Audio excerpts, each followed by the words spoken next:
Friends, आज हम लोग सॉल्व करेंगे एक्सरसाइज 6.6 क्लास 10 का मैथ है। Question number 1। Exercise 6.6 optional exercise है, ऐच्छिक है। किताब में आपका लिखा हुआ है ऐच्छिक, मतलब आपकी इच्छा है, आप चाहे तो इस एक्सरसाइज को पढ़ें या ना पढ़ें। लेकिन कई बार देखा गया है कि एक्सरसाइज 6.6 से क्वेश्चन पूछे गए हैं, इसीलिए पढ़ लेना अच्छा है। देखिए, पहला क्वेश्चन है आकृति 6.56 में पी एस कोण क्यू पी आर का समद्विभाजक है। सिद्ध करें कि क्यू एस बटे एस आर बराबर पी क्यू बटे पी आर।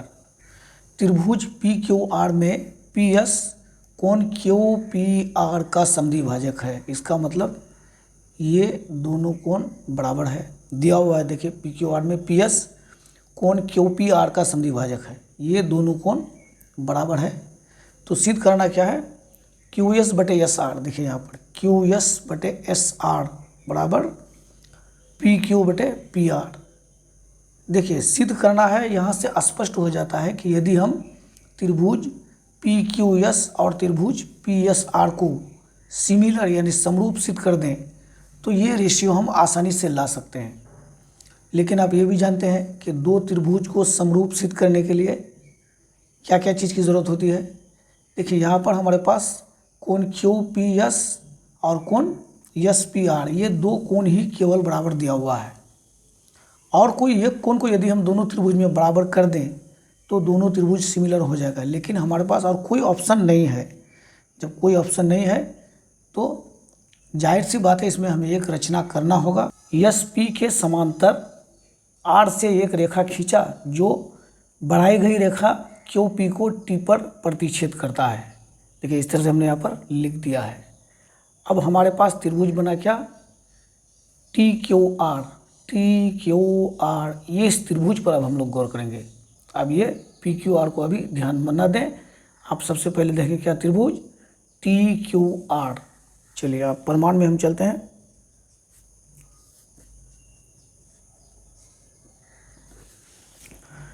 त्रिभुज टी क्यू आर में, देखिए त्रिभुज टी क्यू आर में टी क्यू पर बिंदु पी है और क्यू आर पर बिंदु एस है।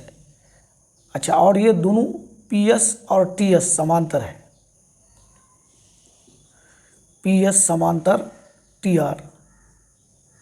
त्रिभुज टी क्यू आर में पी एस समांतर टी आर, ये रचना से हमने लिया है।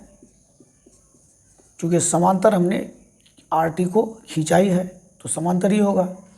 अब आप चलिए थेल्स थ्योरम में। थेल्स थ्योरम में आपने क्या पढ़ा, थेल्स थ्योरम में आपने पढ़ा है कि यदि किसी त्रिभुज के एक भुजा के समांतर कोई रेखा काटी जाए तो वो अन्य दो भुजाओं को एक ही अनुपात में विभाजित कर देता है। टी आर के समांतर पी एस है, ये दोनों भुजाओं को एक ही अनुपात में विभाजित कर देगा। इसका मतलब क्यू पी बटे पी टी बराबर क्यू एस बटे एस आर होगा। तो हम लिख सकते हैं क्यू एस बटे एस आर, क्यू एस बटे एस आर बराबर पी क्यू बटे पी टी। पी क्यू बटे पी टी। देखिए, क्यू एस बटे एस आर बराबर पी क्यू बटे पी टी। क्यों? क्योंकि ये पी एस टी आर के समांतर है रचना से।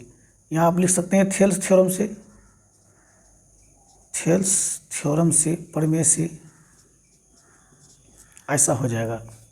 अब देखिए, आप सिद्ध करना आपको क्या है, क्यू एस बटे एस आर। देखिए, क्यू एस बटे एस आर यहाँ आ गया बराबर पी क्यू बटे पी आर। पी क्यू बटे पी टी, यहाँ आपका है पी आर, यहाँ पर है पी टी। देखिए, यहाँ पर पी आर और आपके पास है क्या, पी टी। तो आपको पी टी की ज़रूरत नहीं है, आपको ज़रूरत है पी आर की। तो यदि हम पी टी को पी आर बना दें तो हमारा प्रॉब्लम सॉल्व है। यानी पी टी को अब हमें पी टी पी आर बनाना है। तो पी टी को पी आर कैसे बनाएंगे, देखिए यही थोड़ा सा खेल है, बाकी इसमें और कुछ है नहीं। तो चलिए, इसके लिए हम थोड़ा सा काम करेंगे जो आपने 7th क्लास में भी पढ़ा है। 7th क्लास में आपने क्या पढ़ा है कि दो समांतर रेखाओं को यदि कोई तिर्यक छेदी रेखा काटे तो ये संगत कोण बराबर होते हैं। देखिए, ये कोण इसके संगत, ये कोण इसके संगत, और एकांतर कोण भी बराबर होते हैं। ये कोण एकांतर कोण। तो इस तरह से आप जानते हैं। अगर नहीं जानते हैं तो वीडियो का लिंक मैं नीचे दे दूंगा, आप देख लीजिएगा। इसकी भी ज़रूरत पड़ेगी आपको। बस अब देखिए इसको कैसे करते हैं हम। चलिए इसको कौन का हम नाम दे देते हैं, यानी हमको PT को PR सिद्ध करना है, बस इतना ही काम करना है और कुछ नहीं। PT को PR कैसे सिद्ध करेंगे, तो देखिए यहाँ पर ये कोण है ना, ये कोण और ये कोण, ये दोनों कोण को यदि हम बराबर सिद्ध कर दें तो आप ये भी जानते हैं कि समान कोण की सम्मुख भुजाएं बराबर होती है। ये दोनों कोण बराबर होने से PT बराबर PR हो जाएगा। तो ये दोनों कोण को हम कैसे बराबर करेंगे, इसके लिए थोड़ा सा छोटा प्रोसेस से हमको गुजरना पड़ेगा। देखिए यहाँ पर कौन सा हम नाम लिख देते हैं, यहाँ लिख देते हैं 1 2 3 और यहाँ पर 4। देखिए कोण 1 बराबर 2 दिया हुआ है, हमें सिद्ध करना है 3 बराबर 4, लेकिन हम काम शुरू करेंगे यहाँ से। कोण 1 बराबर कोण 2, क्यों, क्योंकि ये प्रश्न में दिया हुआ है। और कोण 2 बराबर कोण 3, देखिए कोण 1 बराबर कोण 2, कोण 3 बराबर ये दिया हुआ है, यहाँ लिखिए क्या दिया हुआ है, 1 बराबर 2 प्रश्न में दिया हुआ है। अब देखिए कोण 2 बराबर कोण 3, क्यों, क्योंकि PS और TR ये दोनों समांतर रेखा है और PR एक तिर्यक छेदी रेखा है। जैसे यहाँ हमने बताया दोनों समांतर रेखा है, तिर्यक छेदी रेखा, तो इस बार का कोण और इस बार का कोण ये अल्टरनेट एंगल यानी एकांतर कोण। तो ये देखिए PS और TR ये दोनों समांतर रचना में हमने लिया है। जब समांतर लिया है तो देखिए PR एक तिर्यक छेदी रेखा है, जैसा इस फिगर में हमने दिखाया है। तो कोण 2 बराबर कोण 3 हो जाएगा, या कोण 3 बराबर कोण 2 कर देते हैं। कोण 3 बराबर कोण 2, कोण 3 बराबर कोण 2 हो गया। यहाँ नाम लिख सकते हैं आप एकांतर कोण या अल्टरनेट एंगल, ये हो गया एकांतर कोण।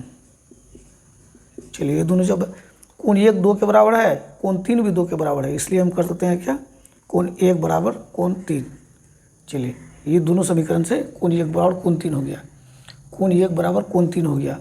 चलिए इसको समीकरण 1 बना देते हैं, यहाँ भी समीकरण बनाना था लेकिन कोई इतना ज़रूरी नहीं है। चलिए कोण 1 बराबर कोण 3 हमने दिखा दिया। अब देखिए कोण 1 बराबर कोण 4 भी है, कैसे, थोड़ा सा यहाँ समझिए, इसको हटाते हैं।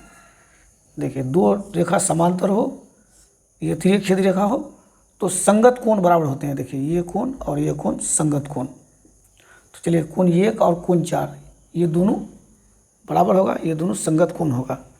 चूँकि PS समांतर TR, इसीलिए कोण 1 बराबर कोण 4, कोण 1 बराबर कोण 4, यहाँ लिख दीजिए क्या alternate angle, sorry corresponding angle या संगत कोण, ये संगत कोण हो गया।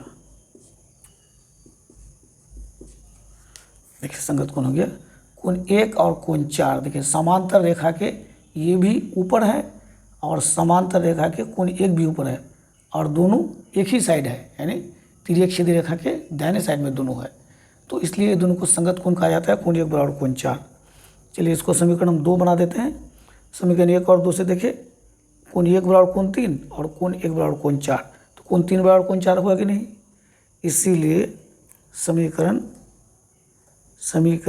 1 और 2 से, समीकरण 1 और 2 से कोण 3 बराबर कोण 4, कोण 3 बराबर कोण 4। देखिए कोण 3 बराबर कोण 4 हो गया। पहले ही हमने बताया था कि हमको ये दोनों कोण को बराबर सिद्ध कर देंगे तो ये PT बराबर PR हो जाएगा मेरे पास। तो जब दोनों कोण बराबर हो गया तो हम जानते हैं कि किसी त्रिभुज के समान कोण की सम्मुख भुजाएं यानी equal angles, opposite side of equal angles are always equal.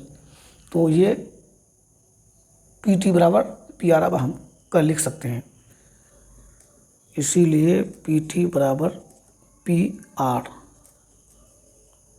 देखिए PT बराबर PR हो गया। देखिए हमने पहले ही करके रखा है QS/SR बराबर PQ/PT। तो चलिए इसी को पहले हम उतारते हैं। QS/SR